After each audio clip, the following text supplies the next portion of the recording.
It works. Good. Dear guests online and dear guests here in the room, welcome to this public event.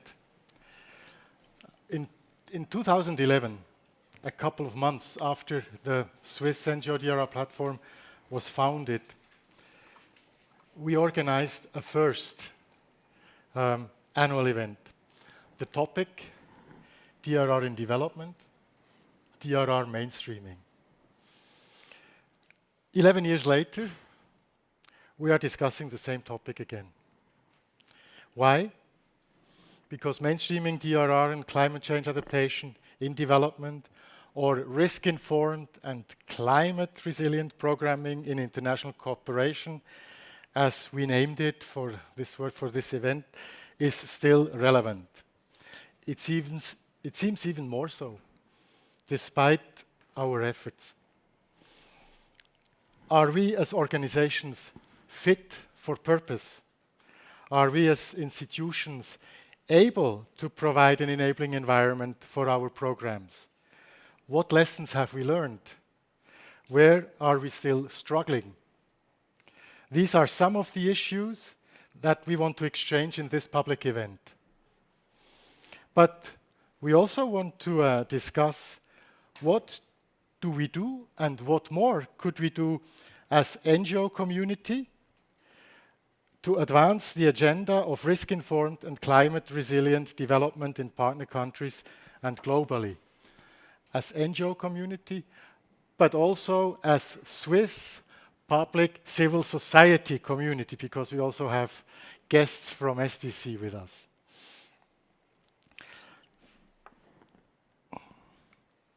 Wow. Let me share the program. We will start with a summary and key insights from the practitioners' workshop that we held in the last 3 days. Marcus Oxley, Director, Resilience Solutions Associates, will address us online with his thoughts on risk-informed development and,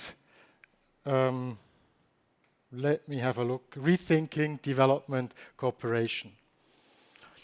Following this is a moderated talk show hosted by Rupa Mukherjee and with invited guests from platform member organizations, GNDR, the Global Network of Civil Society Organizations for Disaster Reduction, and SDC. You will have the opportunity to contribute to this discussion by addressing your questions to the talk show guests. After the closing remarks, you are still invited to an apéro. At least all present here in the room. I'm sorry again for the, that's the thing about hybrid events, you know, the virtual guests. In that sense, after this event, they will be second-class guests. Sorry about that.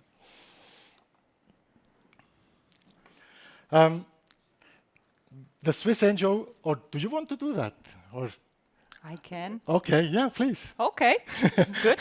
So you see, we are very flexible and adaptive. I would say most of you know who the Swiss NGO DRR Platform is and what we do. But for maybe some people online have not had so much chance to interact with us. We are a network of 19 Swiss-based organizations, as Tony said, founded in 2011, dedicated to increase the resilience of women and men, communities and governments through disaster risk reduction and climate change adaptation. Therefore, also our slogan towards climate and disaster resilience. We work across 3 pillars, of which capacity strengthening, capacity building, learning and exchange is one important one, and this is also the pillar that holds us together today when we meet for this annual event. We also have contributed to developing common guidelines for our members and invest in advocacy nationally and internationally. Thanks to our constant contribution from SDC since 2011, the platform was able to thrive and grow from 5 initial members to 19 as we stand today. So, thanks for joining us today. We're looking forward to the coming hour and, of course, to many more of these kind of exchanges. Thanks so much. I'll leave you for a moment. Hey, that was really spontaneous because I know that she does it so well, the presentation of the platform. We structured just a couple of words to the workshop that we just had those past 3 days.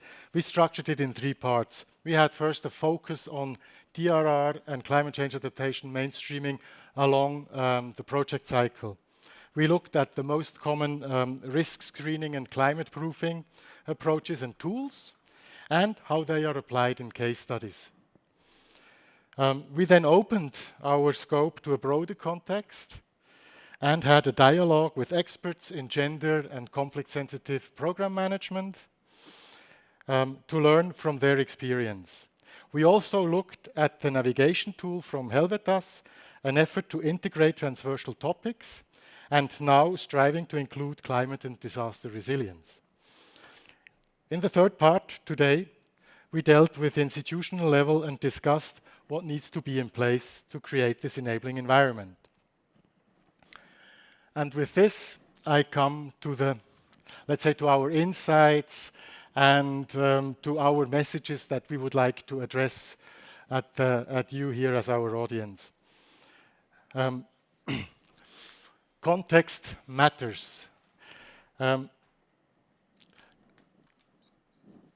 I was a bit, I have to say, just in the session before, we discussed our propositions, and I was a bit challenged with that. So I have to kind of rephrase it to accommodate a bit all views on it.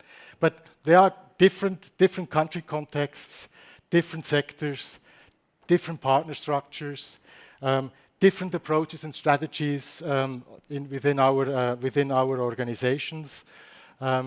So there is, for me, actually no size fits all. However, we can make an effort to harmonize our approaches to a certain extent, make use of those respective efforts and let's say approaches that are emerging or that are already existing.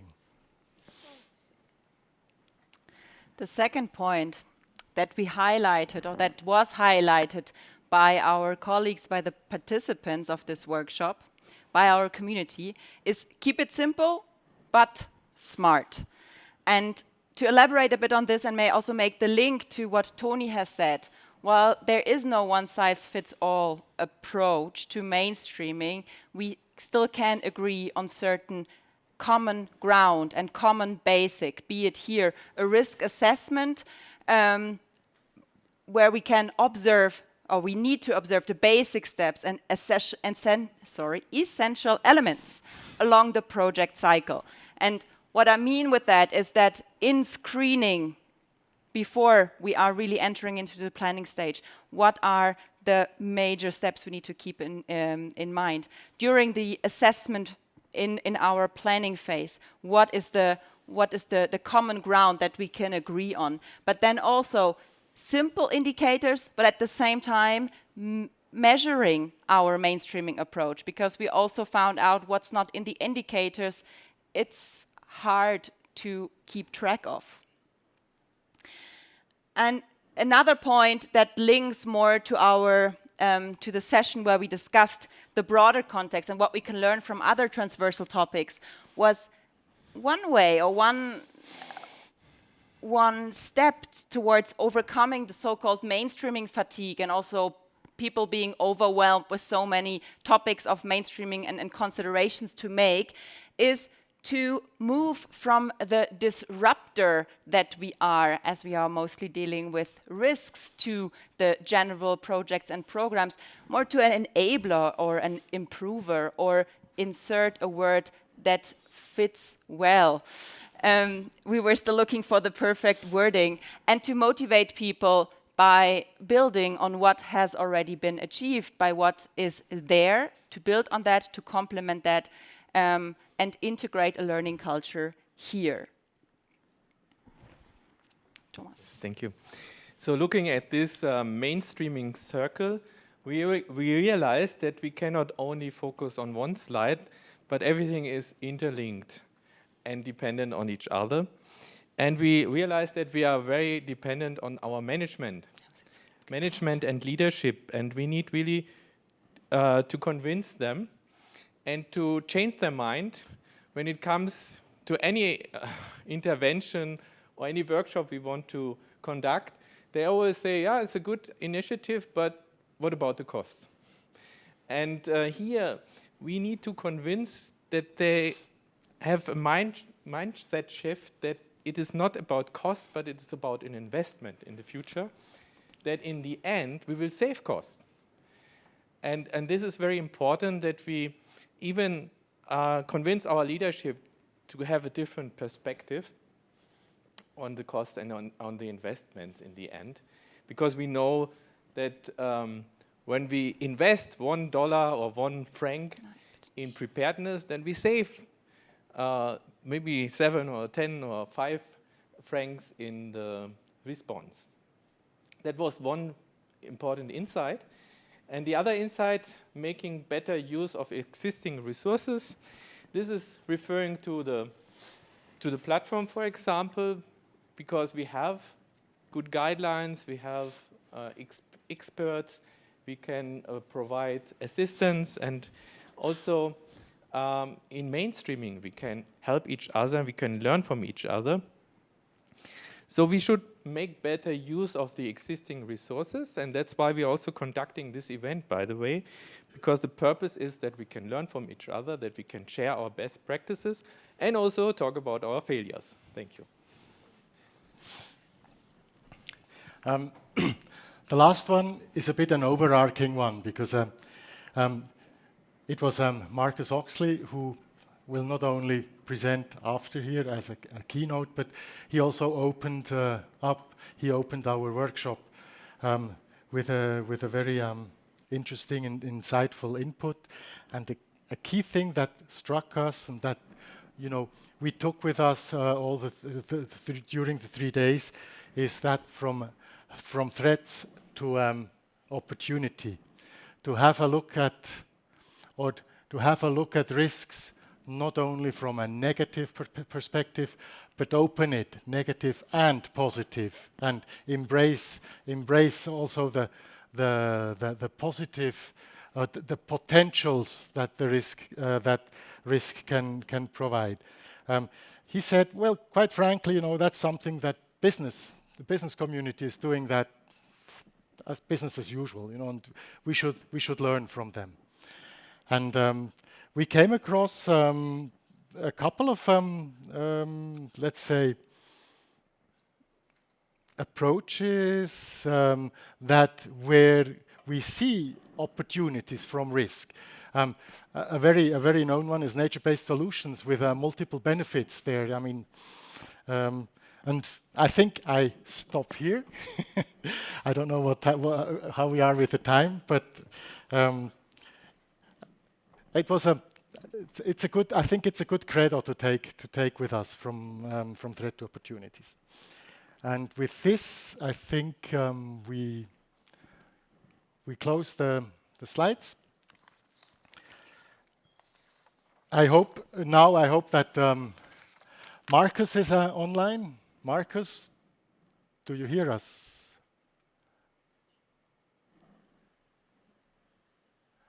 I see you.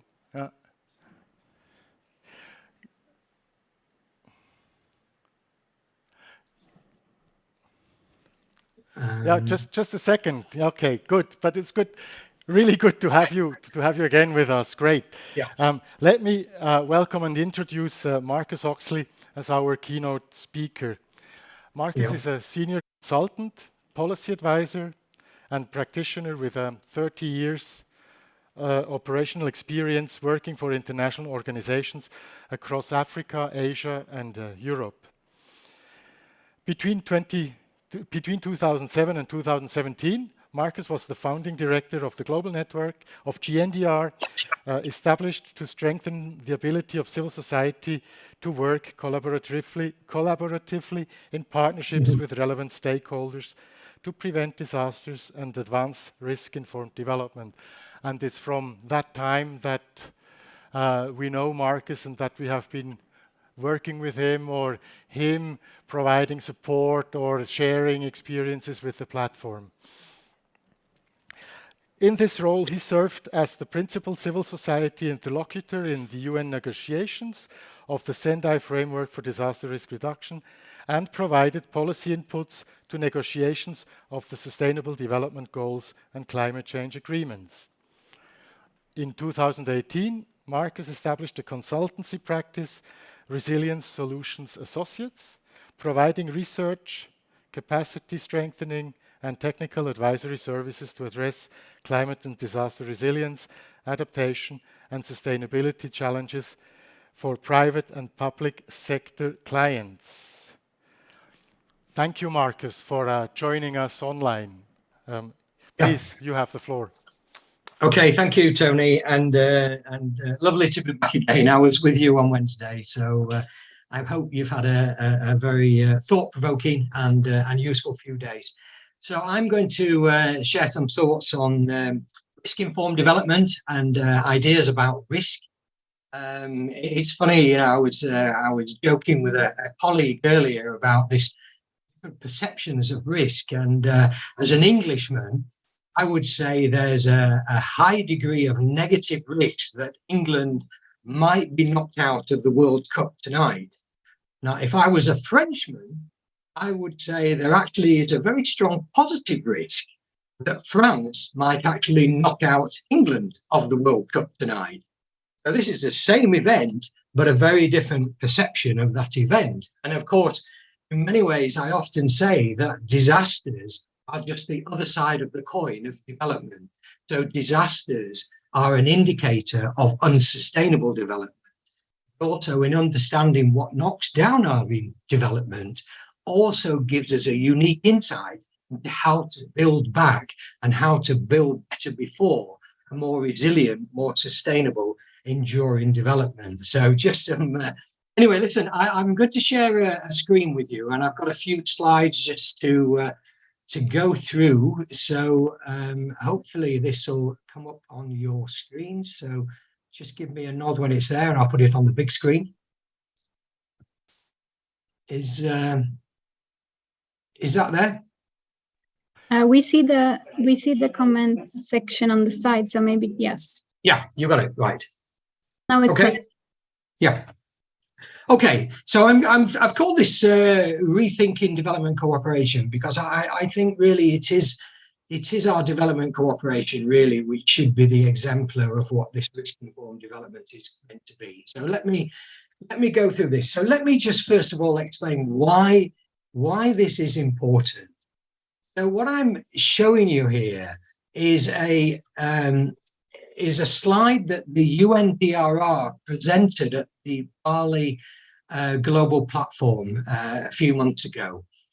This is their biennial report called the Global Assessment Report. And what they basically were saying is that what they project by the UN's own figures, which are usually quite conservative, is that they expect over the time frame of what's called the Sendai Framework. So this is a framework that started in 2015 and ends in 2030 with an aspirational goal of a substantial reduction in disaster risk. What they actually project is that we are going to see a substantial increase.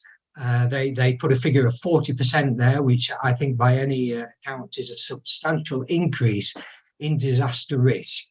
So what they're saying is that despite our progress in DRR, and nobody is trying to deny that we are not making progress in DRR, but despite that progress, creation of risk is actually increasing faster than our ability to manage it.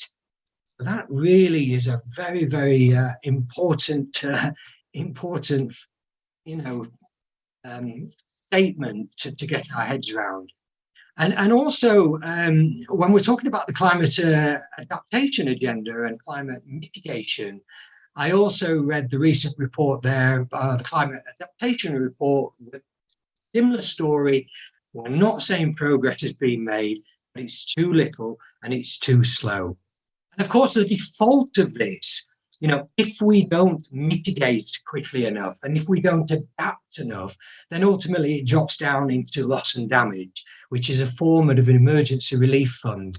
And actually, what was cited as the biggest success of the recent COP in Sharm el-Sheikh in November was the fact that it's now been formally recognised that we need to have a loss and damage mechanism in recognition that actually there's limits to how adaptive communities can be, and therefore we need to pick this up. And of course, in the equivalent of the disaster management world, UNOCHA is saying that actually the need now for humanitarian assistance is at an all-time world record in terms of the numbers of people and the distance. And if we think that, you know, it's going to take an awful long time to actually capitalize the loss and damage fund, it's likely again that the ultimate default of the inability to get to grips with this climate emergency, to get to grips with disaster risk, is going to ultimately default down to this increased humanitarian need. It's likely what UNOCHA is already saying is an all-time high, is likely to go further. So these are very, very sobering figures, if you like. And the key challenge really is about how do we stop the creation of the risk in this first place, rather than trying to catch this up further downstream. So a very, very sobering figures there. So let's just go back into DRR. Now, DRR, as defined by UNDRR, which used to be UNISDR when I was working with them, there's three principal parts of their definition. One is about preventing and minimizing the creation of risk. The other one is about reducing existing risk already within the system. And the other one is managing residual risk. This is where insurance, risk finance transfer mechanisms are. I would say the bulk of our work and the bulk of our effort in DRR is primarily on that number two, about existing risk.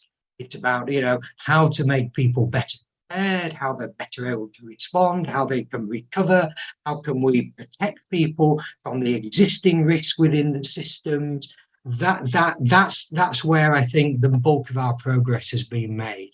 But the one that we are still struggling to get to grips with is this prevent or minimize the creation of risk. And that really is everything to do with our development processes. Ultimately, it's our development processes, creating the hazards and the exposures and the vulnerabilities, which actually is what this risk is about. So really, that's why I feel this risk-informed development is such a critical agenda to be able to actually reflect that curve in this increasing upward trend in global risk. Okay, so how do we do that? Well, let's just share this slide. Now, this really is, it might look a little bit complicated, but it's not really. So basically, if we look where most people are working in mainstreaming DRR, they're working in that orange, in the yellow rectangle there. They're working at trying to mainstream DRR into our sectoral programs, into our agricultural programs, our water, into our territorial or urban planning processes, municipal planning processes, and it's considered to be a thematic cross-cutting issue. A bit like gender, a bit like climate adaptation. The idea is that actually we will, we recognize there's a risk there, and therefore we will make sure that risk is taken into account into those development sectors. Except for a whole range of reasons, it just never quite happens at the scale that we need it to happen. Not least because that risk actually is growing, it's compounding, it's cascading across multiple other sectors. It's like a snowball running down the hill. it's growing and it's getting more momentum as it's going along, and it's crashing into other systems, which is cascading down. It's an avalanche effect, and it's governments at the subnational local level that are responsible for implementation of these projects and projects. They just don't have the capacities. They don't have often the skill sets. They're working within quite siloed,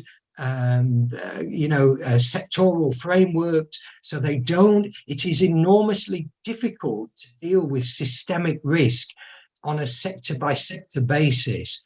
So what I'm arguing here is that actually what we should be doing is looking further upstream, saying that we need to work downstream, we need to work at that operational level, but actually we need to go upstream and say, what is it that's actually creating this risk in the first place?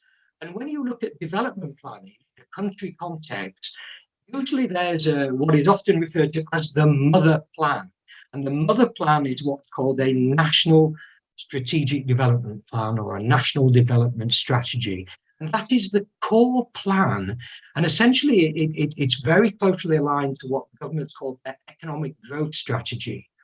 And that national development strategy then informs what their national budgets are. It informs what their strategic priorities are, what their public sector infrastructure investment is. And the idea is that that plan then flows into the sectoral plans and the territorial plans, go out to the provinces, go out to the municipal level. So I think if we really are to get ahead of the curve here, not only do we have to work downstream in our operational programs, where actually there's a tremendous insight and learning there, but actually we need to bring that understanding of risk and bring it upstream into our strategic level planning processes. Now, at the moment, I'm working with governments on those issues. And perhaps not surprisingly, most of those national strategic development plans are not risk-informed. They recognize risk poses a threat to those plans. That risk is seen something that is a force majeure. It's something that is exogenous to the development process, rather than recognizing risk actually is indigenous to those development processes. They're internal rather than external. And if we don't deal with it at that strategic level, it's nigh on impossible to catch up downstream at the operational level. So that's where I think we've got to rethink our balance of where do we put the emphasis. It's about both strategic and operational, something that is, external, internal, exogenous, endogenous. So there's a bit of a thought there based on some of my experiences on working with governments at this risk-informed development agenda. And of course, as Tony mentioned earlier, it does require an enabling environment. Now, this is an example of an enabling environment that I've been working with governments with, and with GIZ, German Development Cooperation. And in actual fact, Tony, when I looked at this, it does actually have a high overlap with the, I think it's the OECD mainstreaming framework, the mainstreaming categories that you've been working with within your group. So, I'm not advocating for an alternative framework here, but I think there's a lot of overlap there. But the point is, it's not just about one single aspect. It requires an understanding of why systemic risk and risk-informed development is important. It requires a political emphasis, a strategic prioritization to address this in development processes, not just downstream, but upstream in strategic planning processes. It requires the mandate to do that. It requires the resources to build the institutional capacities to do that. Of course, this risk is systemic. It has to be dealt with in a collaborative partnership way. And ultimately, as was pointed out, I think on the first day, we are never going to be able to eliminate all risk. That's not the objective. It's understanding what is an acceptable level of risk and what are the upside risk as well as the downside risk that Tony referred to in the opening speech. So here's some of those challenges. I know you've been unpacking this over the course of the last few days, but I think it starts at the higher level. It starts at the vision. You know, this has to be recognised as a strategic priority, because if we don't get to grips with this risk, it will pose an existential threat to our very development paradigms, which are meant to be lifting people out of poverty. The raison d'etre of development, if you like, is to lift people out of poverty. And we're getting to the stage where the growth of these compounding, cascading risks, of which climate change is very much a force multiplier, we're getting to the stage where actually it will pose an existential threat to our very development strategies. So it needs to be recognised at the strategic level. It requires leadership and vision to be able to do this. Of course, one size doesn't fit all, as Tony has rightly said, but there are guiding principles that we can apply to this. And it is possible to develop some standards to help us to actually form a normative framework for this. At the operational level, you know, we need to work at the nexus. You know, as much as we talk about nexus working, nexus is where the intersections are. Nexus is where the opportunities are to leverage change, which can cause cascading, compounding benefits. As much as we talk about cascading impacts, if we get those leverage points right, actually we can unlock synergies and we can create cascading benefits, which will cross into DRR benefits, climate adaptation benefits, biodiversity gain benefits, climate mitigation benefits, and importantly, development benefits in terms of enhanced employment, livelihood opportunities, poverty alleviation opportunities. But of course, we need to get much better at working across those traditional boundaries. Even dual mandated organizations, which many INGOs and donor institutions are, in other words, they have a development mandate and a humanitarian mandate, even those organizations which in many ways sit at the apex of our financial system, actually work in quite a siloed, fragmented way. So I think there's opportunities here for INGOs and for donor institutions, which are the apex of our financial architecture, to actually incentivize and demonstrate how this more links stronger nexus working is, and demonstrate what good practice looks like. There's a shortage of good practice on the ground. I work with governments and they say, we really want to see what it means in terms of good practice. So actually, we need to be using our development cooperation to help demonstrate that. So those are some ideas which we can pick up further down the line as to what needs to be done. I've laid them around the different dimensions of the enabling environment. And you know, I hear obviously Tony talking about policy advocacy. That's absolutely a critical role. Sharing knowledge and expertise. This is the whole point of networks, isn't it? About that horizontal sharing of knowledge and expertise and good practice. And of course, bringing people into these processes, bringing the primary bearers of risk into these processes, working in partnerships with governments, with other stakeholders, and building those capacities. There are lots of ideas about what we can do to break this down. So this is my final slide, and these are the four kind of takeaway messages, really. I think if we are doing development, if the Swiss government, it's the UK government or OECD governments are providing development cooperation, they need to be the exemplar of what risk-informed, climate risk, disaster risk-informed development should be. You know, we need to be demonstrating what good practice is through our programs and through our partnerships on the ground.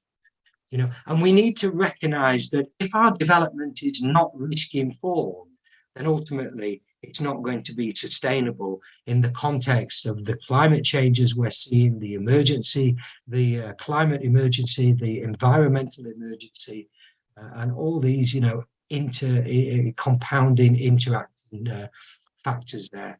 As we mentioned, it's about not just seeing the negative side of risk, see the other side. Working at those nexuses unlocks the potential to build synergies, to unlock synergies, to cascade the benefits down, to get the return on investment across a wider range of things rather than just being very narrowly determined. But of course, it has to be done locally, which I think is one of the strengths of people who are working on the ground, that understand their local cultures, the local context, and are able actually to, to develop appropriate solutions on the ground.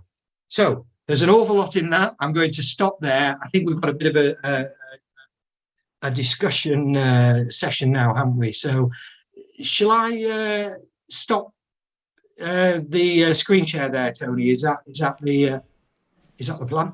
Yes, please. Yeah. Okay.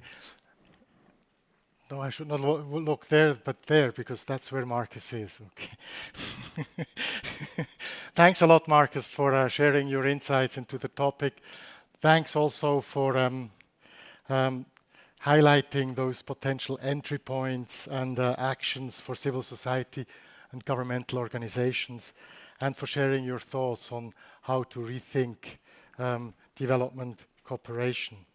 Of course, and that is no surprise, I liked that you mentioned again this concept from threat to opportunity, and I just had to say that again. But because it has been accompanying throughout the workshop. But I stop here. Because that's not my task, and I will leave it up to the talk show guests to reflect on your thoughts. So with this, I now hand over to Rupa. Please, I request you to come here to the table and host and moderate the talk show. But I would like to present you as well, and I have to read it here because it's an impressive. Keep it short. Okay, so Rupa Mukherjee is the director of the Advisory Services Department at HELVETAS and is a member of its management board. She works as senior advisor on adaptation to climate change. She has a long-term experience in India and advisory experiences in several other countries in Asia, Africa, and Latin America, among other in Bangladesh, and that's where we met for the first time, right? Some time ago, actually. Rupa was a lead. That's also good. Rupa was a lead author of the 5th and 6th assessment report of the Intergovernmental Panel on Climate Change on impacts, adaptation, and vulnerability to climate change. And you have over 30 years of work experience in development cooperation, in strategic management, all aspects of project cycle management, and in the advisory and coaching functions. That was the short version, but we have to say that. So you have the floor. Thank you so much, Tony. And I think you missed the most important information, which is that I moved to Switzerland the year the DRR platform was born. So it's a journey that we have had together, and at various points our paths have crossed, and they have been extremely rich in learning for me, and extremely pleasurable to see all the people that have been part of this journey over the last decade and a year. So thanks a lot for this opportunity. I'm really looking forward to the conversation in this room, but also with all the audience that are actually there in the camera, with all of you. And before we proceed, I would really love to welcome the great panel that we have here. So Janine, if you could come forward, Rahel and Petra, maybe one of you could be with me here so I'm not so lonely. Okay. Yeah, thank you so much. And on the screen, we have Kosivi Adesu. Can we please have him on the screen together with Marcus? Indeed. Great, fantastic to have you both here. And Marcus has already been introduced by Tony. Let me have the pleasure to introduce Kosivi Adesu. He's the regional lead of West, Central, and North Africa, and the thematic lead for climate with the global network of civil society organizations for disaster reduction, which we all know as GNDR. He has studied international law. He's a strong advocate on loss and damage. I think I saw you at the COP, as well as towards localization and shifting power to community-led processes. Delighted to have you with us this evening. Here with me, we have Janine Kuriger. I have known her also for more than a decade. Yes. She's the head of the thematic section of climate, DRR, and environment at SDC here in Bern. But she's also got 20 years of work experience in Peru and India, and has significant hands-on experience in designing very important programs, and also, I think, working with SECO at one point, right? On the other side, we have Rahel Hürzeler. She's the co-head of Development Policy and Thematic Advisory Team with HEKSEPER. In this management position, she facilitates the strategic anchoring of climate justice and mainstreaming DRR and climate change adaptation at the organizational as well as the programmatic level. Before joining HEKS, Rahel has worked as an advisor for human rights, for equality, inclusion with other Swiss NGOs, with SDC, with SECO, as well as with UNICEF. So great to have you here with us this evening. And then we have Petra Winiger from Caritas, Switzerland, where she's the head of operations, responsible for emergency preparedness, response, as well as the programs in Ukraine, Burkina Faso, Syria, Bolivia, and South Sudan. So that's a substantial portfolio. She has over 15 years of experience in development and humanitarian aid with UN and SDC in Switzerland and abroad. Thanks a lot for joining us. So today is the first day of snow outside, and on the television is the first quarterfinal match. So if you hear a hurrah from outside, it's not us, Marcus and Adesu, but people excited outside. But I think at the moment we are safe. And listening to Marcus, I was thinking sometimes in development cooperation, we are also doing self-goals, right? So we start off to do something good, but we create new risk. That line was actually quite frightening. So I would like to open the panel with all my panelists and ask you, what was your first thought when you were listening to Marcus? What were the ideas going through your head? And we could go through this briefly just to warm up. Then I would have one question to the panelists from my side, and I request all of you online and here to think of what you would like to discuss. So we will open the floor to all your questions, and then we see how it goes, yeah? So flexibility being the theme of the evening. So, Adesu, should I call you Kosivi or Adesu? Feel free to call me. I have Kosivi here.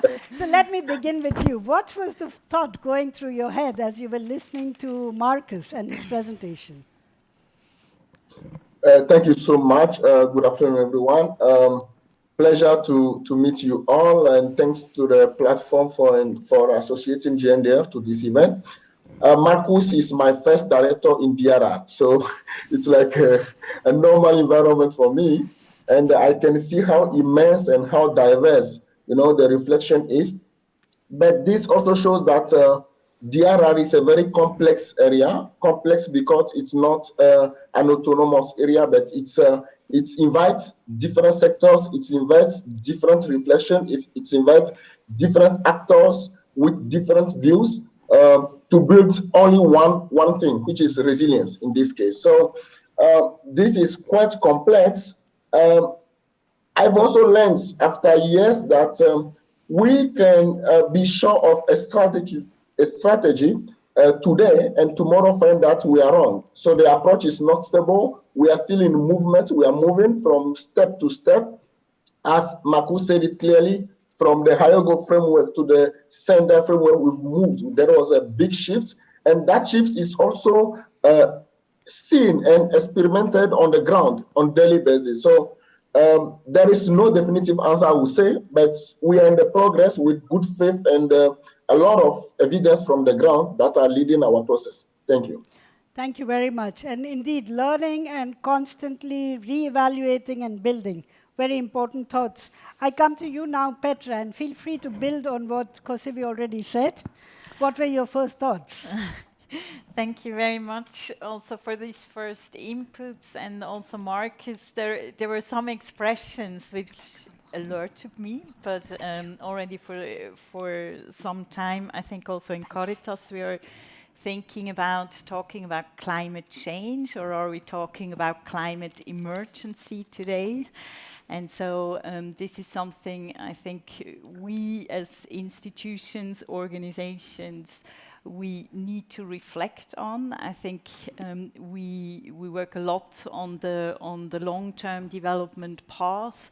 As soon as we come to more and more emergencies, we see the difficulties to be prepared for the risks that have arisen, that we have the eco-friendly climate-reduced impact in our emergency response. I think there we have some further steps to go in our preparedness.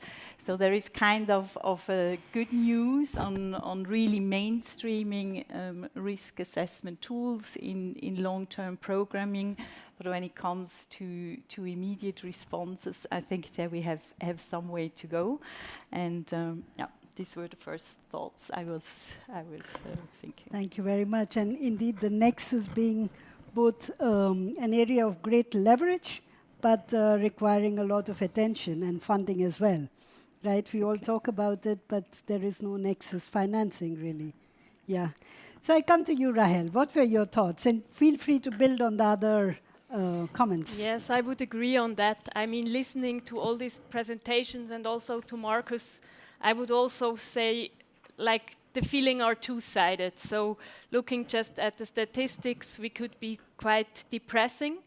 But looking at everything that is already done also, and the room for maneuver that we still have, to reduce the risk, to improve the situation and reduce suffering, I think it's nevertheless work to continue to work on that. And what we need, what I think was obvious as well, is really working in alliances, working on different level, putting the forces together, like civic actors, state actor, private ones, and yeah, exchanging and working in networks like this one, I think. Thanks so much. And then I come to you, Janine, because you've been a very important agent in helping us to come together and work together.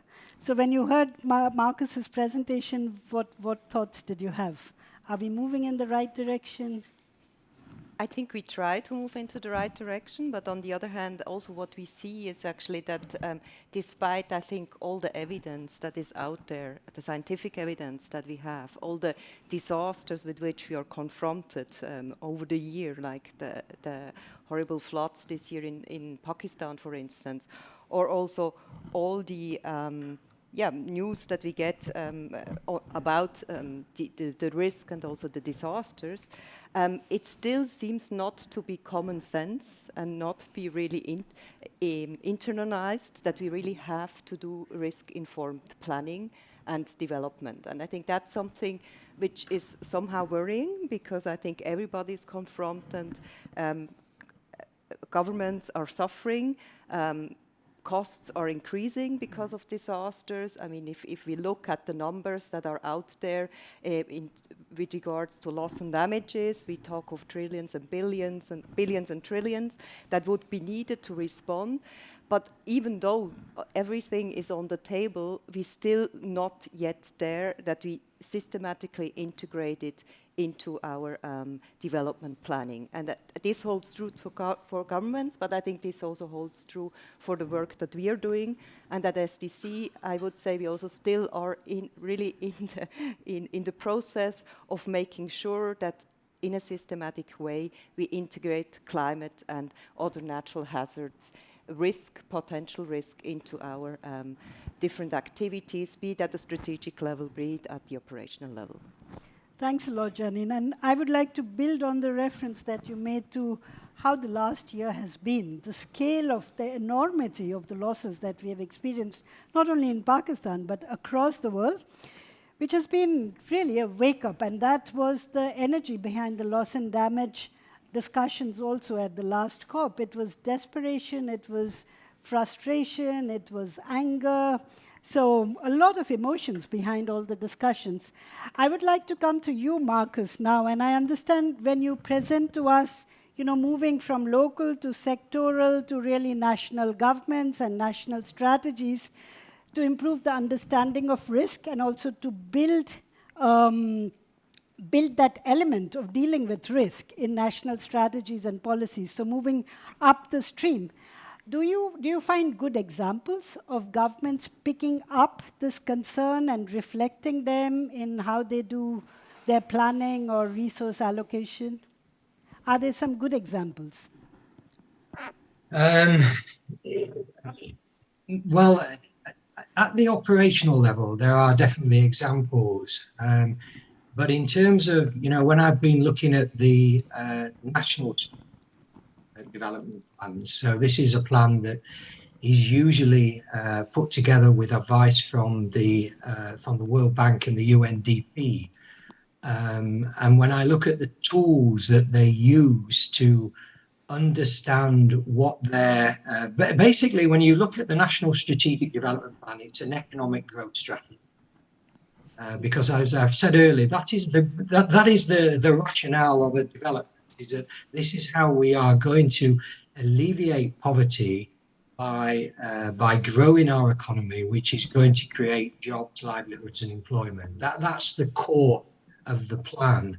And when I look at that, I see that the tools that they use, and they often use tools to try to understand what the country's, what they call the competitive advantage of their country is, because it's felt that if you can understand what your competitive advantage is, and then you can play to that and attract inward investment, attract private sector investment, which is going to grow the economy, which is going to create the employment. And when you look at those tools that are being used by the UN and the World Bank, they are seeing risk as something that is exogenous to the process.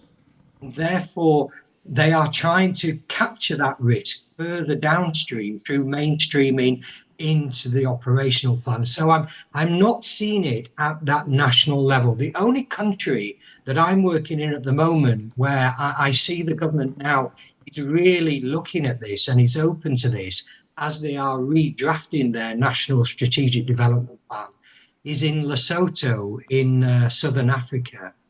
And Lesotho is what's called it's the water tower of Southern Africa. So it's a very small percent landmass, 3% landmass that provides nearly 50% of the water into South Africa, Namibia and Botswana. And they are losing the water in their water tower.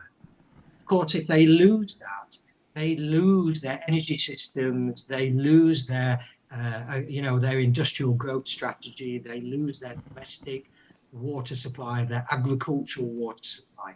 So it's at the stage when the UN say it pushes us towards existential limits. Lesotho is one of those countries that is at an existential limit, which is threatening its very core development paradigm. And therefore the government is starting to open up and saying, okay, we need to make sure that we protect this water tower. And of course, the water in the water tower depends on the ecology. It depends on the environment, because it's the vegetation and the environment which stops the water running off the mountain and infiltrating into the sponge of the mountain. So they're starting to get to grips with that. My concern is, do we have to get to the stage where these are existential threats to our system? Or can we learn from these people at the front line of this, bring this into our other development processes in other countries? I'm an optimist. I believe we can learn. I can teach my children. You don't have to put a hand in the fire to realize that it's actually a bad thing to do. We can share this knowledge and expertise, and I think development cooperation should be the exemplar of that. Thank you, Marcus. That is very concrete, and that brings me to my question to you, Kosevi.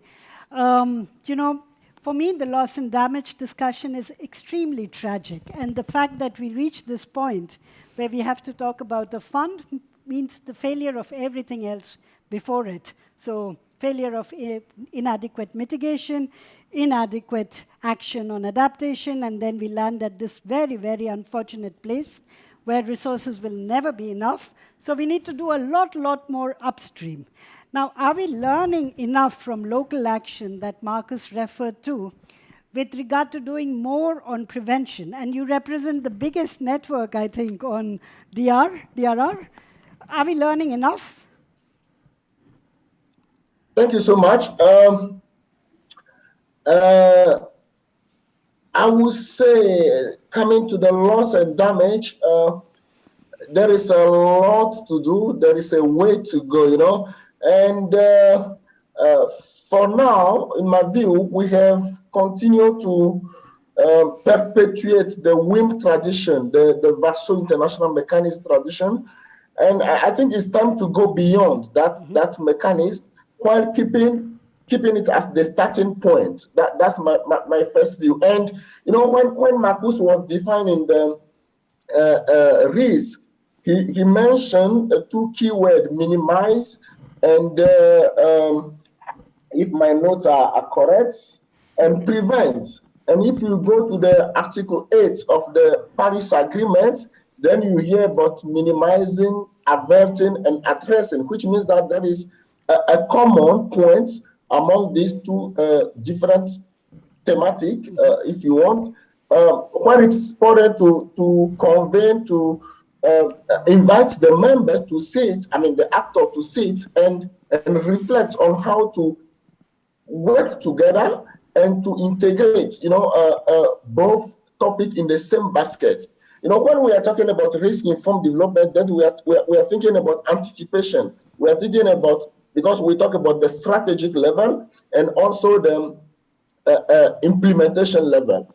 And I think the question you ask can find its answer in another question, you know, to what extent our governments are integrating DRR and climate change in the policies. And Marcus has been speaking about Lesotho. I can give the example of Niger in West Africa, for example, where we know today that the government has a department on humanitarian affairs and loss and damage and DRR. And in my last exchange with the Minister of Humanitarian Affairs and DRR in Niger, himself, he's lost. You know, when we talk about climate change, then he's lost. And it's the evidence that our leaders have not yet reached that level of understanding the importance of joining both and coming together and planning together. And this is where the role of the civil society organizations are extremely important. You know, I used to say that the COP, I was not disappointed after the COP. I was not, and I know I can shock some people, simply because I say now we have at least theoretically, we have the fund for loss and damage. We have the mechanism. Yes, but countries fail to agree on phasing out or down the emission of greenhouse gases. And I said, that's fine.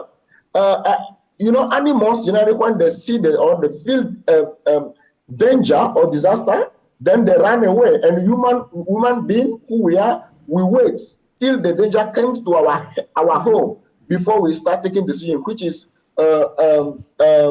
sad, but that's where we are.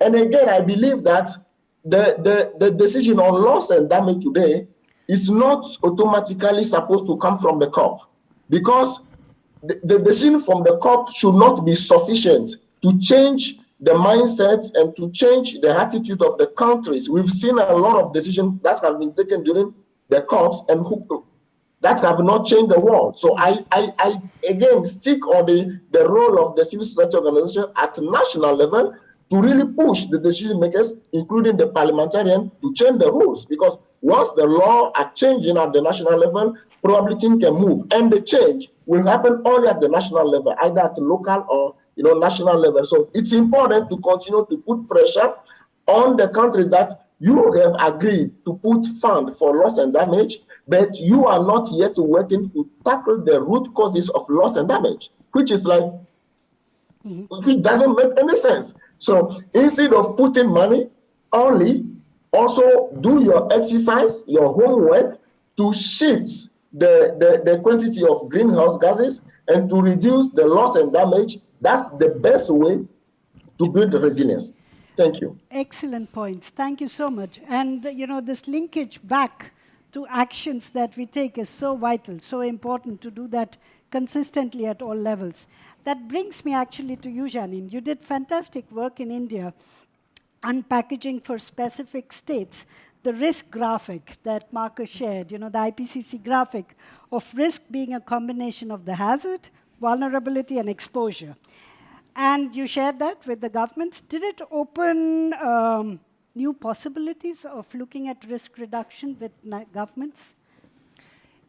Yes, I would say it did so, because what we initially planned for was to develop a framework or a guidance on how we could address risk in really bringing together different elements. And I think this risk report, which came out 2011, if I'm not mistaken, which for the first time brought together the climate community with the DRR community, creating one joint framework, was for us a good basis actually to start with. And we developed this framework for climate vulnerability assessment, and we tested it in some of the states in the Himalayan region.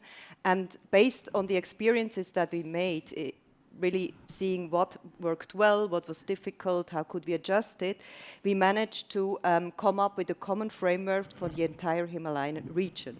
So it was really at the end taken up by the national government. It was the Department of Science and Technology who then took it up as their framework with which now they want to go forward. And it is now being applied across the Himalayan states, really to identify which are the vulnerabilities, what are the responses that have to be taken, sector-wise, but also cross-sectorial-wide. And and with this, we really have now, I think, a sound instrument in order to take risk-informed, I would say, decisions in the planning, but then also in particular also when it comes to making decisions about investments. And I think that was a vital piece of work, because this is the mountainous Himalayan region where the government would like to build a 4-lane highway, etc., etc. So in a very subtle way to bring the consideration of the kind of hazard we are dealing with and the kind of new risks that we are creating in a systemic way through that cross-cuts across sectors. I think that was a very, very important competence that was given to the partner governments also to assess. But I come back to us now in the development sector, and I would like to come to you, Rahel, and deepen a little bit this discussion about incentives and accountability that was highlighted as an important factor contributing to enabling an environment for risk-informed development. What kind of incentives and accountability measures do you apply in your organization, and what are the lessons that have been learned from that? What could you share with us? Yeah, maybe I can start with a very small story from HEKS side. So we have had resilience many years as a cross-cutting issue, what we are discussing now again. And then we struggled with this cross-cutting way of implementing the topic. And then we decided to have a strategic goal regarding climate and disaster resilience. And we had this for a time in our strategy. And actually, after all this process of mainstreaming, of putting it as a strategic goal on itself, we realized that it needs both. So we really tried to anchor it as a mainstreaming topic and also as a strategic goal. And I think there it starts with the accountability, that we really try to put it properly in our policies and strategies as a NGO or also as a donor agency. But then to put it really into practice, it needs also the budget. And I think this is another kind of accountability, to really put budget on all the activities that we have there. And then, of course, also to follow up. So all that is related to monitoring and evaluation, I think, is very crucial. We have, for example, in HEKS an indicator that really looks at mainstreaming of the topic.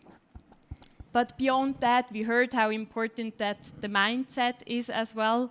So I think it's also closely related to communication within an organization, to culture, how the management communicates about the topic, for example, how positive results are recognized by the management, by the organizations, and also to have clear standards. But then maybe more on the focus of accountability, I think it's really also necessary that we walk the talk, that we don't only have nice standards on project level, but that we really look at the organizational level of the NGOs, of the donor agencies, that we have a proper decarbonization strategy, that we look at environmental issues within the organizations. And for us as HEKS, it's also important that we do advocacy within Switzerland, where we have the option to change something here. I think this is also a responsibility and accountability. Thanks a lot. And that takes me to the question that I have for Petra. With regard to from words to action, what are your lessons on how do you get the directorate and the upper management on board to strengthen risk-informed and climate-smart programming? You know, Rahel referred to it, but do you have examples of actually getting them on board? Because it's so important in the mainstreaming graphic, both from OECD and what Marcus shared. So, yeah, within Caritas Switzerland, it was really a kind of a bottom-up approach. The need for streamlining climate risk management of programs came really from the programs abroad. So on the end, at the same time, walk the talk. So there was also this issue about really having a sustainable development strategy with clear objectives set to reduce carbon footprint. And I think the lesson learned from this exercise, I reverted it a little bit before. I think in the development programs, we are really advanced in streamlining the tools, the climate-proofing tools that you have been hearing about as well. For the emergency preparedness, we are really struggling still. It's something that needs kind also of a change of system, that you have pre-positioned items, etc., that respond to these kinds of considerations and respond to the risks. And I think there is a whole chain behind, etc. And also in the reconstruction platform we were discussing the issue. There are very good tools for reconstruction, also to reduce carbon, etc., being efficient, but I think there a lot needs to be done. And I think the second lesson learned is regarding the institutional setup. For Caritas Switzerland, climate is a priority focus area for all programs abroad. But also in the Swiss programming, it's becoming more and more important because climate becomes a driver of poverty, and this is the overall mission of Caritas Switzerland. So I maybe have an outlook. I think we do a lot of trends analysis also within Caritas Switzerland. What is Caritas Switzerland mission in 2040? If the main driver is climate, migration is increasing, we are at the tipping point from going from climate change to climate emergency and crisis. I think also within the organization we need to ask ourselves what will be the role and what in terms of upstreaming advocacy we can do, be it on the topic of end of growth, be it on topic of really changing economic hypotheses in different fora. And I think there we have a long way to go at the national level, still in Switzerland. Switzerland, self-critically, I would say we could do more in that sense. And also in our international network, because these kind of questions, as we heard also from the COP, will not be dealt with within one state. The national strategies are built on economic growth. So I think we need to think as civil society how to engage in these global venues and also advance these kind of ideas. So. Thanks a lot for bringing it all together, from your own actions, preparedness, challenges, but also what we do on advocacy and, you know, the midterm vision on how things should develop both here and in the partner countries that we work in. Thanks a lot. I think that's a fantastic base on which we could open the floor, and maybe we could open it with questions from our virtual audience, because we really want to hear them. So Jana, do we have something? We have one question that was directed to Marcus. Marcus already had a small feedback in the chat, but we could also open it. What do you think? Whether and how to braid indigenous knowledge, local knowledge with scientific knowledge into risk management? Maybe this could also be a question to Kosiwi from his experience on GNDR. Marcus already gave a very small feedback in the chat. Yeah, so maybe Marcus, you could start, and then we pass on to Kosiwi. I think we all want to hear this. Yeah, okay. Yeah, I did. I mean, I fed back that, yes, I think definitely we should be looking at blending the scientific and the local is a short answer. So just to kind of illustrate that, so, you know, let me just pick up on that Lesotho example again, because as I said earlier, you know, the hydrology of the mountain sponge really depends on the ecology of the mountain alpine pastures, you know, the upperlands and lowlands. If you lose your, if you degrade your environment, and actually Lesotho is experiencing rapid soil loss and desertification moment, means it just washes out all the soils, which ultimately end up with sedimentation in the downstream dams. So the downstream dams designed over 100 years are now filling up in 40, 50 years.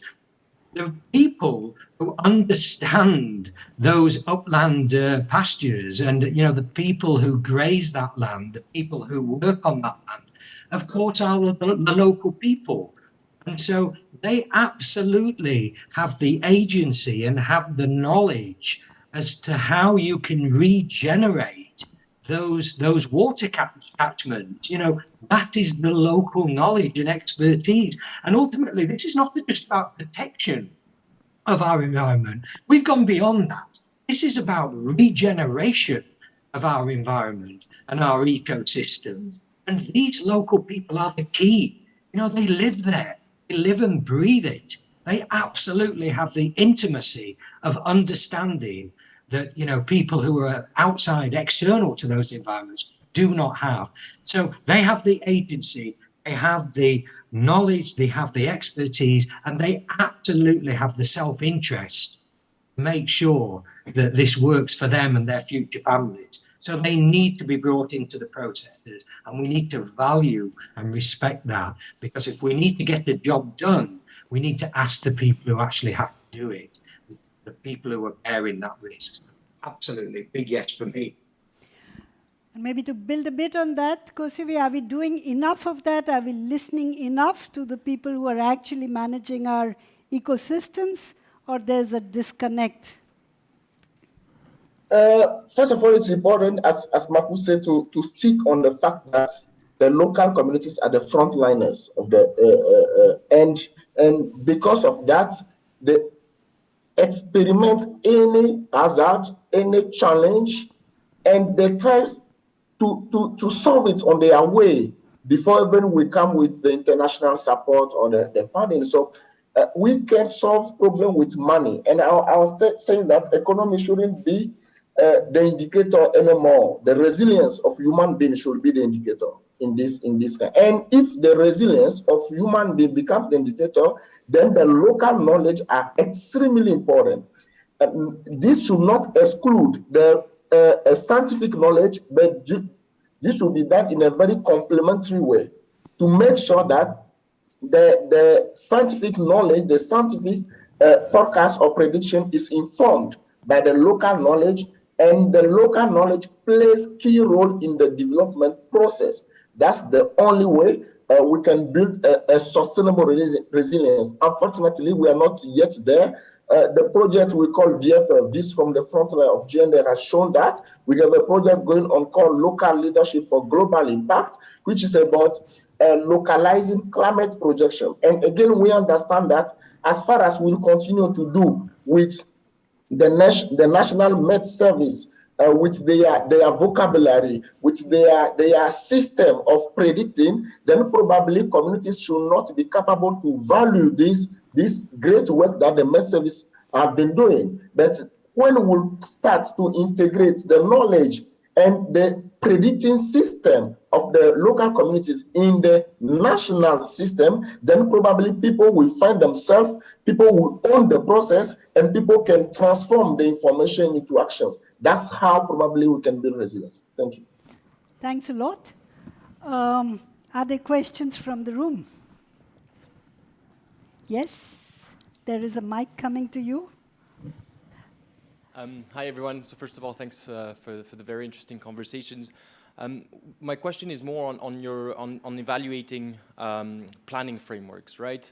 I think it was clear from your various presentations that we're now, and it was also a report, Making Peace with Nature, that UNEP that highlight the integrated natures of risks, that we have to start looking at climate, environment, disasters, and biodiversity in an integrated way. And so you're really seeing this increasing complexity in understanding risk. But to address this complexity, you have to actually do something about it, right? Mm-hmm. And so that means that you need to prioritize resources, whether at the country level, at the sectoral level. And my question to the panel is, what is your appreciation of today's planning frameworks to address the climate, environment, disaster, biodiversity crisis that's happening? Because what we're seeing at the country level is you'll have your UN development planning frameworks, you'll have your climate plan, your NDCs, your national adaptation plans, your biodiversity plans, the former Aichi goals that are now. And so at the country level, making sense of all of it and actually prioritizing resources become extremely difficult. So do you have examples of countries that were able to do this prioritization exercise in that increasing context of complexity? Great question. Thanks a lot.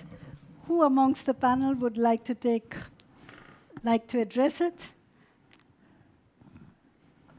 Janine, do you want to start? Maybe I can just confirm what you said. I mean, that's also what we observed, that you have a multitude of plans that are being developed, no? And depending on which ministry has the lead, I mean, it also takes a specific focus. So I think that's something we really struggle with, and that we also try to, from the donor side, also to avoid. I mean, in a sense that, because often the response to a problem is, oh, we have to establish a new plan, we have to develop a plan. But then it's not really taking into account all the resources that are needed, and it's not taking into account the cross-cutting issues.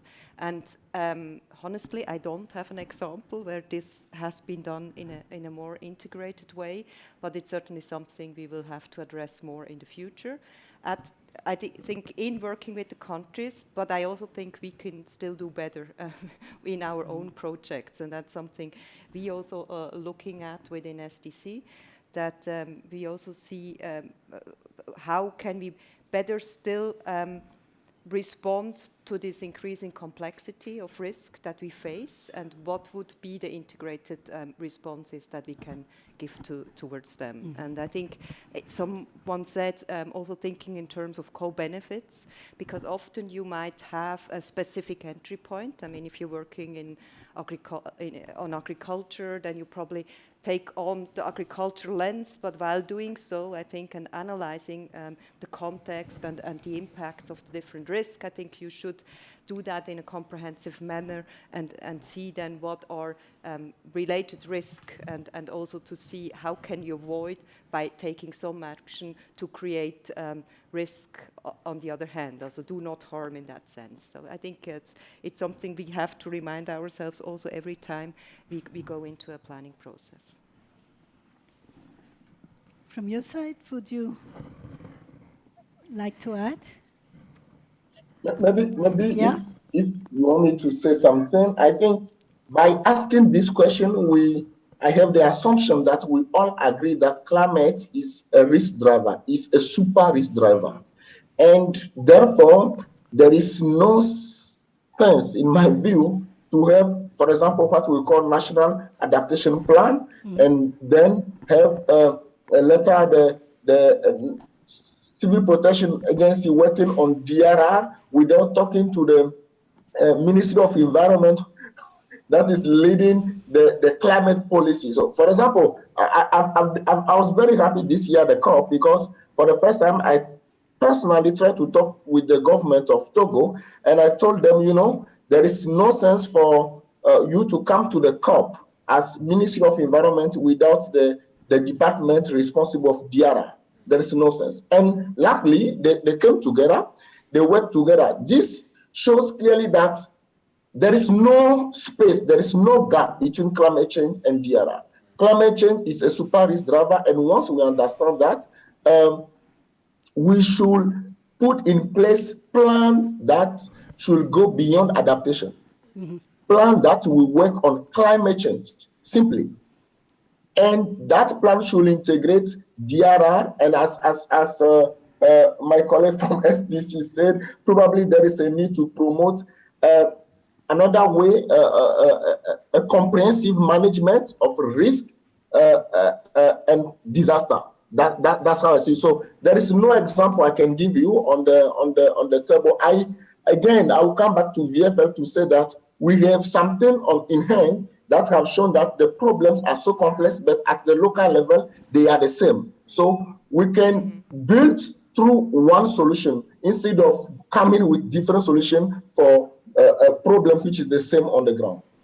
Thank you. Indeed, that was a huge struggle also. I saw the COP from the inside now, from the side of the parties this time, and there are so many instruments and always a quest for new ones.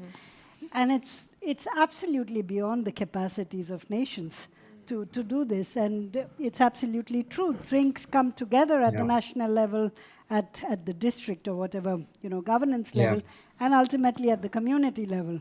So building just some thoughts on that, Rupa, yeah? Yeah. No, I think you're absolutely right. I mean, I've worked with the local authority level, and they're just absolutely bamboozled by it, impossible for them. But personally, I think there's where we need to think a little bit more is in our procurement processes are important. So since I stepped out of GNDR, I've been working as a consultant, and I'm in the world of what's called expressions of interest and requests for proposals.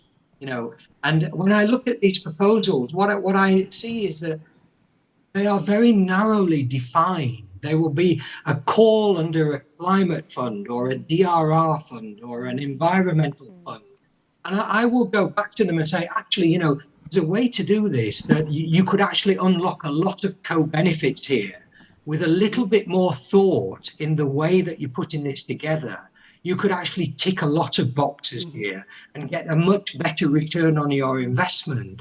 And they say, yeah, but you have to compete according to our terms of reference. And of course, that then locks the private sector in, who obviously, have creative ideas and can work in partnerships with others. But the die is cast by the way that those projects and programs are scoped and put together through the request for proposal, through the EOIs.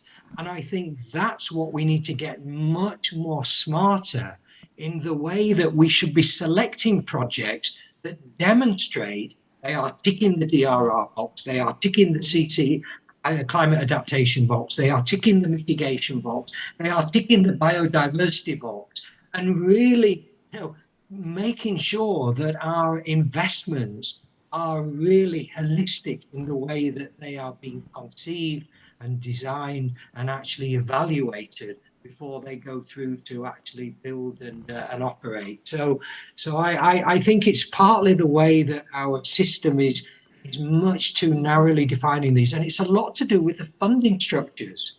That's the thing, and and it's the institutions that sit at the apex of those funding structures, whether it's the development banks or whether it's the government.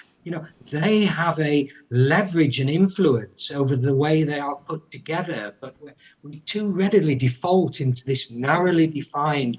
I have it on my own doorstep. They're in the Thames down the road from me. They're trying to develop a flood protection scheme, and of course we're saying you could put some hydroelectricity generation on this at the same time, and they're saying, yeah, but the money's for flood protection, not for zero carbon power generation. Bring the two together. It's got to be a better return on investment. Yeah.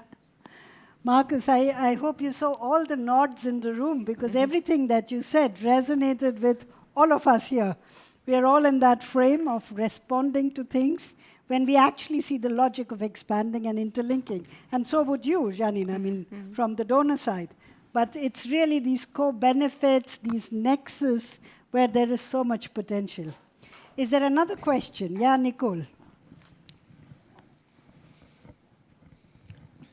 Hello, everybody, and hi to Adesso. We work together in GNDR, so hello. For me, I'm little bit more pessimistic, even so I share that optimism. I see that we should go for co-benefits, but on the other hand, I see as well that creation of new risks goes faster than reducing and managing the risks. And I'm just wondering, so how we get, you said, ahead of the curve, what is after 2030? What is after the SDGs? Should we advocate for kind of northern shrinking goals? So do we have to focus just on those growth paradigms that are actually, climate is an accelerator of risk, but that growth path that we are still heading for is another accelerator of risk. And I just don't see kind of the initiative to say, okay, I see the initiative of loss and damage, kind of wanting the compensation that I fully stand behind, but on the other hand, if we don't get this growth paradigm in another direction, we will never be able to manage those risks. So where is the initiative? And I'm addressing to Adesso to say, okay, where is the initiative to say, okay, let's just formulate the next goals really towards the northern country and say, you have to shrink, you have to use less resources, otherwise we'll never, ever get ahead of this curve. I see that fully resonates with you, Adesso. Sorry, I've been miscalling you. Do you want to join voices with Nicole? Yeah, hi, Nicole. I'm happy to see you again, by the way. You are more than right. I think the disasters that we are experiencing today, we are facing today, are the direct consequences of our development system. So it's important to review the development system, but we are in emergency time. There is time, we are in crisis, climate crisis, and it's important to save life while changing the mechanism itself. So it's more complicated than it appears. And I continue to believe in the goodwill of our decision makers, but I'm also aware that they are financially limited. Sometimes they're also technically limited. So it's important, again, to invite all the actors to join the hand, because mainstreaming is not only about thematic issues, it's also about actors working together, sharing a view and building something that is closer to the sustainability that we have been talking about. Because till now, we are not sustainable in our way to do things. We are not sustainable in our way to make our decisions. And I'm more than okay with Nicole, but I think we need to save life. We need to build resilience. We need to continue to keep people alive while changing the mechanism itself to progressively go towards a more coherent, rational, and intelligent way of making development, obviously. Thank you. Petra, you've been thinking about 2040. I thought this will come back. No, I think as civil society actors, we should lead this discussion. We should do it openly. It's decades, and I don't know for how long we are cooperating together in international cooperation.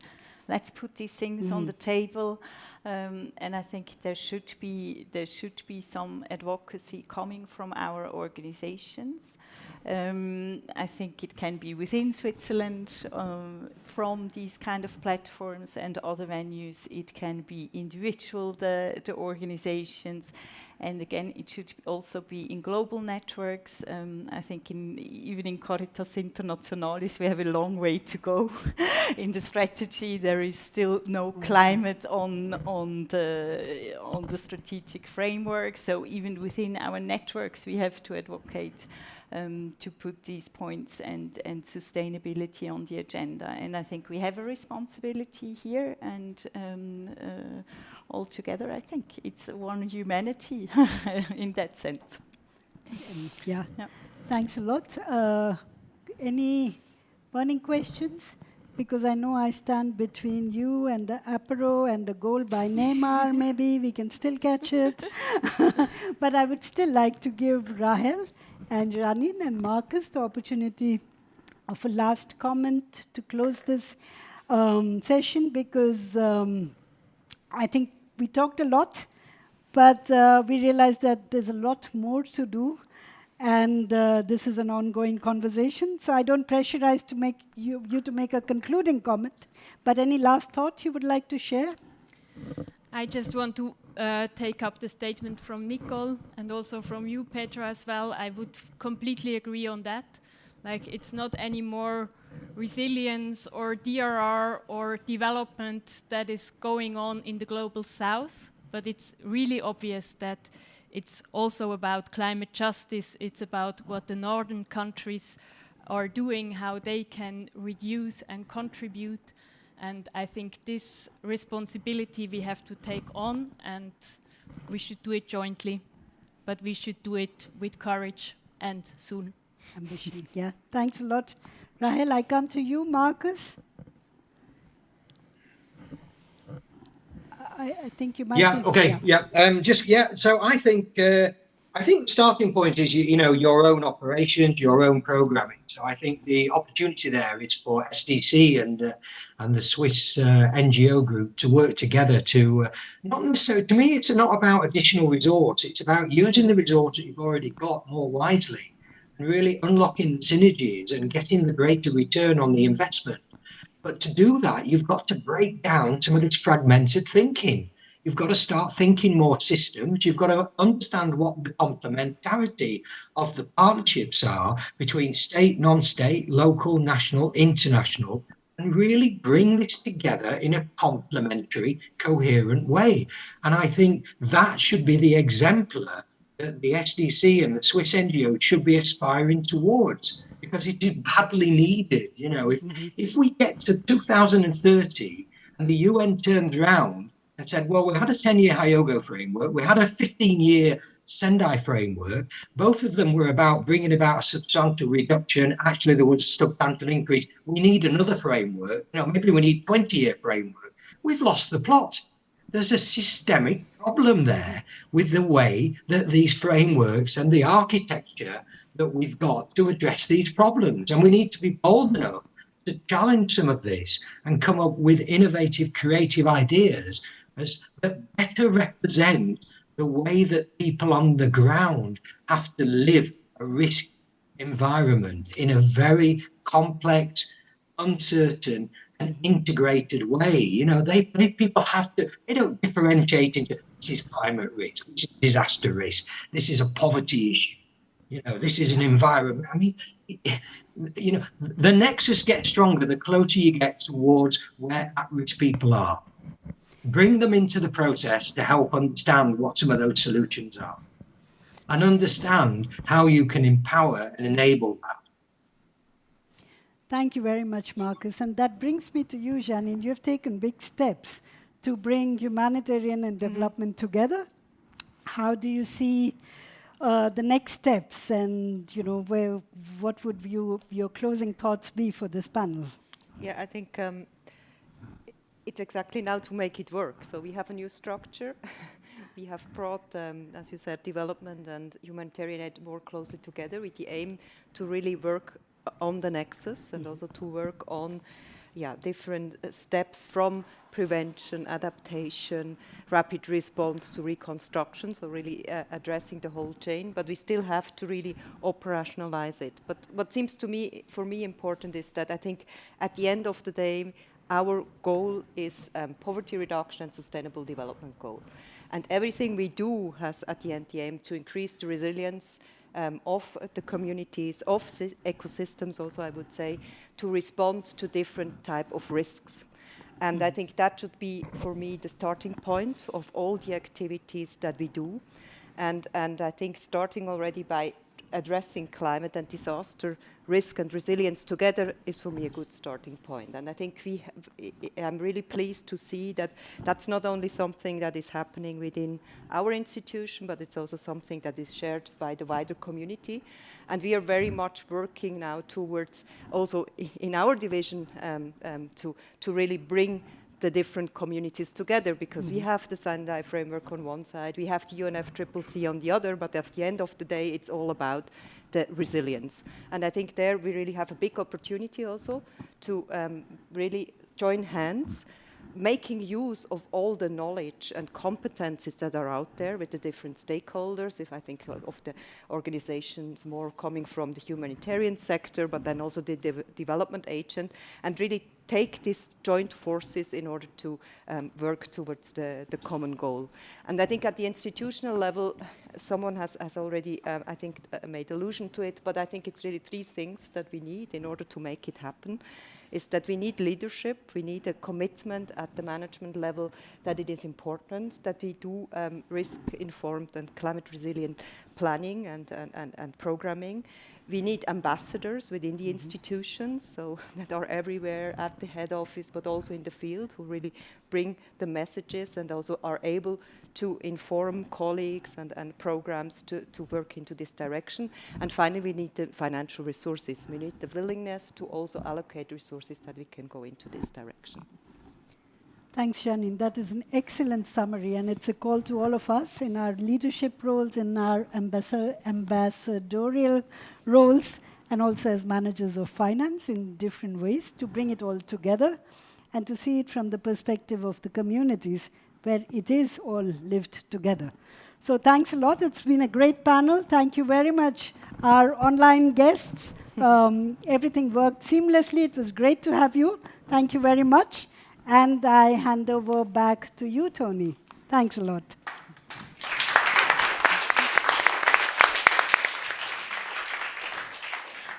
Let's just stay for a little minute. So thank you, Janine, Rahel, Petra, Adesso, and Marcus, for sharing your insights and your rich experience.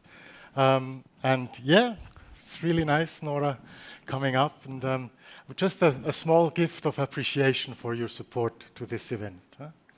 Yeah. Das muss schnell, nee. Nein. Herzlichen Dank. Hey, merci vielmals. Merci vielmals. Thank you. Cool, Nora. Okay, thanks a lot. And thank you, Rupa, for hosting the talk show. This has been, and I think I share here, I come beside. This has been the third talk show that you have been moderating for the platform. And we are very happy and grateful, that you are supporting us again and again. It's really great. And I know now, it's almost 6 o'clock, and it's now me standing between you and the apéro. But I have one more thing. And I already mentioned that Rupa was involved as expert at the IPCC. And you were a lead author for Chapter 18, the last chapter, on climate-resilient development pathways. And in order to make the chapter accessible to a larger audience, you created the video, What is Climate Resilient Development? And before closing the event, I would like to invite you to watch this video. It has been released beginning of November, 2nd of November, I've seen, right? Not so long ago, so hopefully you haven't seen it yet.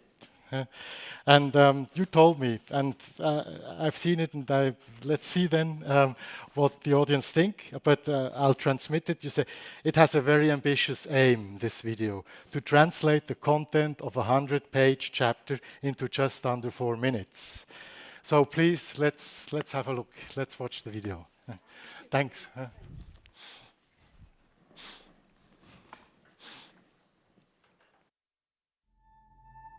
The poorest communities are those being hardest hit by climate change, as they are the least able to cope with the increasing impacts. Climate change acts as a risk multiplier for people facing overlapping challenges. They already have limited access to water, sanitation, health, and other services. They rely heavily on climate-sensitive livelihoods and often experience a lack of funding and a lack of accountability and trust in government. The COVID-19 pandemic revealed the vulnerability of development progress to shocks and stresses, potentially delaying the achievement of several sustainable development goals. Current development pathways are leading away from, rather than toward, sustainable development. Here's where climate resilient development proves to be a fundamental concept. It combines actions that reduce poverty and help people deal with the impacts of climate change, while also reducing emission of greenhouse gases that cause global warming. Climate resilient development would imply transformation in 5 interconnected systems: energy, industry, urban and infrastructure, land and ecosystems, and societal. For example, nature-based solutions such as protecting existing forests, agroforestry, climate-smart agriculture, and afforestation mitigate climate change and deal with its impacts, while at the same time contributing to improving livelihoods, social and economic well-being, and sustainable environmental management. There is a rapidly narrowing window of opportunity to implement system transitions needed to enable climate-resilient development. Past choices have already eliminated some development pathways, but other pathways remain. Regional and national differences and equity and justice considerations lead to different capacities and pathways for pursuing climate-resilient development. Countries have different starting points, challenges, and priorities. Some regions may prioritize poverty and inequality reduction and economic development over the near term as a means of building capacity to deal with climate change impacts and low-carbon development over the long term. In contrast, mature economies with high levels of resilience may prioritize climate action to transition their energy systems and reduce greenhouse gas emissions. Notwithstanding national and regional differences, development practices that are aligned to people, prosperity, partnerships, peace, and the planet could enable more climate-resilient development. Individuals are agents of change. As citizens, consumers, civil society, knowledge institutions, governments, investors, and businesses. They can tilt the balance towards more climate-resilient options. However, investing in nature and cities alone won't be enough. To secure a healthy, livable planet for everyone, we need to transform our way of life fundamentally, especially our approach to consumption and waste management. Taking action now gives us the best chance of success.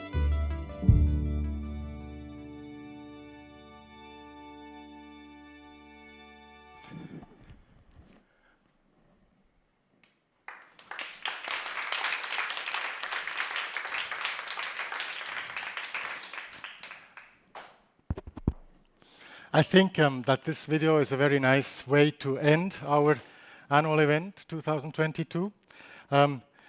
It is critical. You know, it points, it says, hey, stop where you're walking and stop now, change your direction.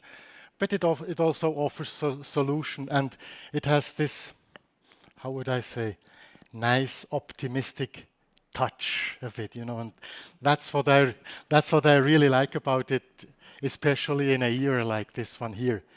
So thank you once again for your support, and thank you also to all of you online and on-site for your contribution. I hope that you liked the event, that you can take home one or another message, you know, that is useful for you. And with this, I would like to invite you next door to the apero. Thanks a lot.